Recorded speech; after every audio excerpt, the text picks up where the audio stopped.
Morning. I'm Lance Lasowski, the Sabres beat writer for the Buffalo News. Lindy Ruff is back. Yes, when you heard Kevyn-Adams talking last week after the firing of Don Granato, you heard a few qualifications that he was looking for in the next coach of the Sabres. Experience, NHL head coaching experience. That's an important caveat after we heard the news. Pedigree, ability to build relationships and hold players accountable, and right away you knew that Lindy Ruff was a real possibility here. First all-time in franchise history in wins, fifth all-time in NHL history, former Jack Adams Award winner, President's Trophy winner, led the Sabres to the Stanley Cup, four appearances in the conference finals. You can just keep going down the list. I think that it's important, though, not to focus on what Lindy Ruff accomplished in the late 90s and really through his time, his first tenure as the Sabres coach. Yes, I know there's a lot of nostalgia attached to it. And of course, it does speak to his ability to get the most out of the team, especially when you look at those late 90s teams, the early 2000s teams where, let's face it, there wasn't a lot of, you didn't have Daniel Briere, you didn't have Chris Drury, you didn't have Max Afinogenov. You didn't have the type of skill that you had with the Presidents, the 06-07 teams, right? Lindy Ruff got the most out of those teams, which speaks to his ability as a coach, and we can go on down the list. But I think it's really important to focus on what he's done most recent, which is with the New Jersey Devils. He took over in 2020. You can throw away that first season. It was Jack Hughes' second in the NHL, COVID, a lot of weirdness. We saw it in Buffalo, how everything goes out the window when you have a weird season like that. Only playing within your division, different factors, so we'll throw that out. Some growing pains in 21, 22, but 22, 23, Lindy Ruff led the Devils to their best finish in franchise history. They beat the New York Rangers in the first round of the playoffs as an underdog. And in a lot of respects, that's not an easy series, a very good team. And that series, losing it, cost Gerard Gallant his job as the Rangers head coach. Now, of course, the Devils lost in the second round, and going into this season, there were massive expectations for the Devils and Lindy Ruff. If I'm not mistaken, I'll have to double check this. I believe I picked the New Jersey Devils to be in the Stanley Cup final because I believe that Jack Hughes is going to be a Hart Trophy finalist with the talent that he had. You look at that forward group, it was very, very good. So good, in fact, that I thought it can compensate for what they may have lacked on the back end and goaltending. I was not the only one to overlook the fact that all it was going to take was one significant injury for the House of Cards to fall down. And of course, that happened in late November for the Devils when Dougie Hamilton, their top defenseman, their top power play guy in a lot of respects, has a season-ending injury. You can't replace him. You can't. They had Luke Hughes, a really exceptional rookie, someone who was under consideration to be picked first overall in 2021 when Owen Power was taken by the Sabres. And they had Simon Nemec, who was drafted very high recently, a very high-end player, a very good defenseman, but young. And I think anybody who's followed the Sabres closely over the last several years in particular can speak to how difficult that transition can be for a young defenseman. We saw Rasmus Dahlin do it. We saw Owen Power do it with some of the growing pains he had in the first half of this season.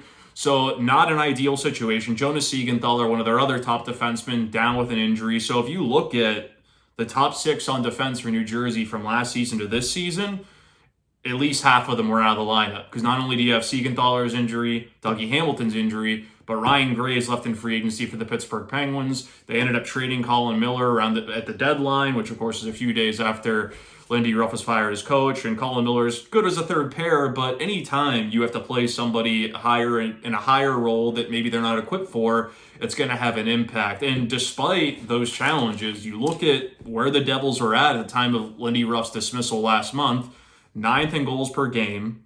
Their penalty kill was 17th. Power play was 14th without Dougie Hamilton, but their 5-on-5 save percentage, 30th. Your goaltending, a coach is only as good as his goaltending, right? Well, in some respects, okay? And you look at one stat that I think really speaks to how well they were playing. The Devils were 6th in 5-on-5 expected goals for at the time that Lindy Ruff was fired. The only teams with a better mark than that the Edmonton Oilers, the Carolina Hurricanes, the Florida Panthers, the Los Angeles Kings, and the Dallas Stars. Each of those teams are in the Stanley Cup playoffs right now. Tom Fitzgerald, the Devils' general manager, took too long to adjust the goaltending.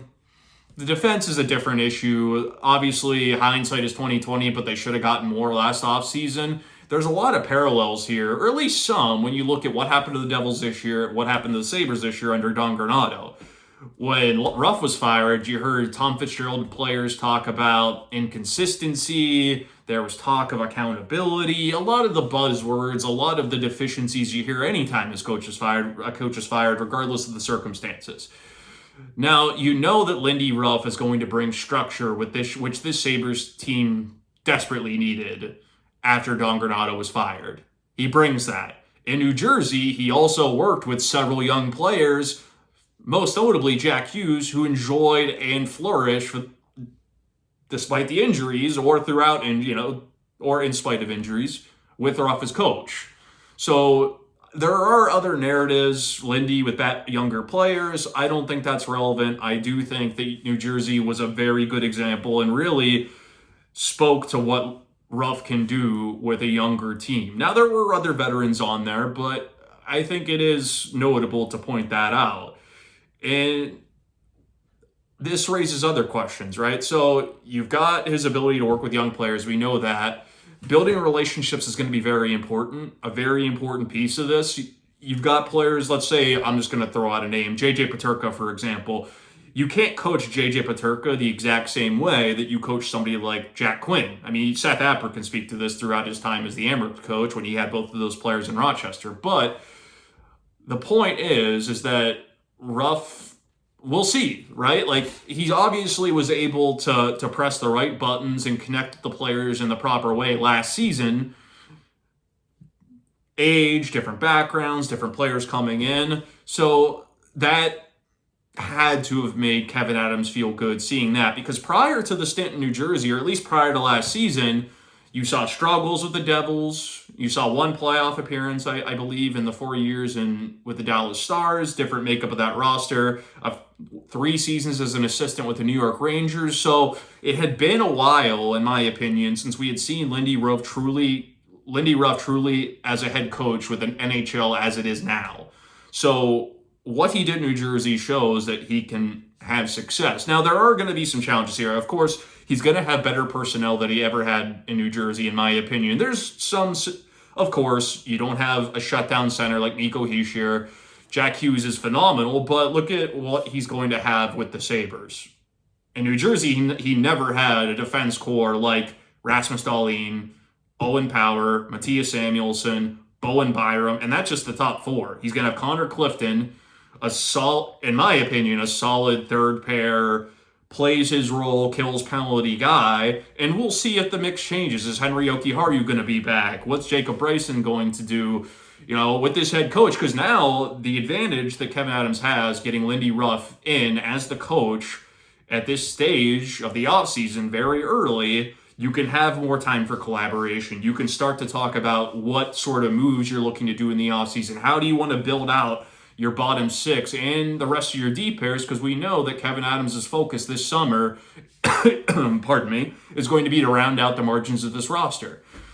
Finding players for Ruff is going to be different than finding players for Granato. And we saw in New Jersey, Ruff likes a heavier bottom 6, which is exactly what this team needs. I think that stylistically, we know that he can adapt to having a fast, skilled team. New Jersey was so fast. They were so good in transition under Lindy Ruff, which is exactly where that plays to the Sabres' strengths. It does. But he also had them playing a more responsible, mature game. So you can what's the staff going to look like? That's another thing. We know that Marty Wilford was retained as the defense coach. Is he going to remain in that role?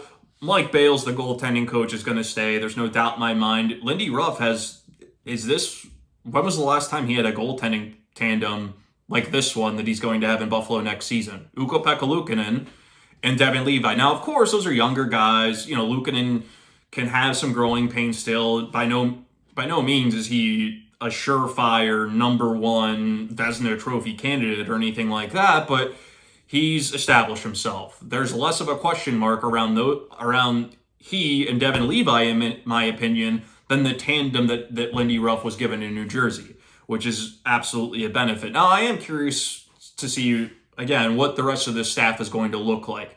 Is there a spot for Seth Appert? Is Seth Appert going to come in a role like assistant head coach to where he can be on the NHL bench, use his expertise in development and systems and relationship building to work with the other players in this roster while being prepared to eventually take over as head coach?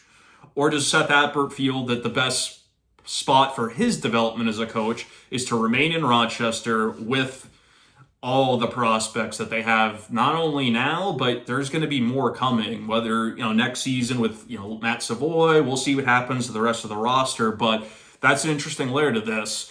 And then, of course, you go down the rest of the names of who could possibly fit. You think of Steve Ott.